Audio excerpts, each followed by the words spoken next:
और मेरे भाइयों, शैतान पूरी जिंदगी बंदे का पीछा करता है कि मुझे कोई मौका मिल जाए इसको ईमान से महरूम कर दूं। लेकिन अगर पूरी जिंदगी में शैतान कामयाब न हो सके तो जब बंदे के आखिरी लम्हात होते हैं उस वक्त शैतान की कोशिशें जोरों पर होती हैं।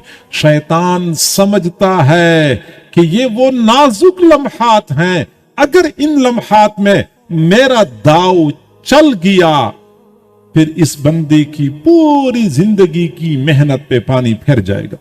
उस वक्त शैतान पूरा जोर लगाता है। मेरे भाइयों, आपने कभी गौर किया है, हम तो शैतान के मुकाबले में इतने कमजोर साबित होते हैं। इस वक्त जीते जागते होशो हवास की हालत में शैतान का सामना हम नहीं कर पाते। शैतान जब हमारे साथ गेम खेलता है हमें पता बाद में चलता है, शैतान अपने मकसद में कामयाब हो चुका होता है। हम बाद में कहते हैं ये किया हुआ, शैतान ने मुझे धोखा दिया, शैतान ने मुझे वरगलाया, शैतान ने मुझसे गुनाह करवाया।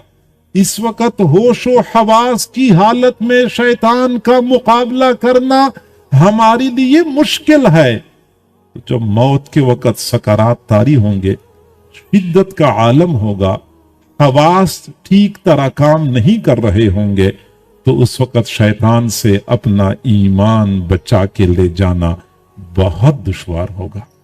हमें चाहिए कि हम उन आखिरी लम्हात के लिए फिक्रमंद हो जाएं।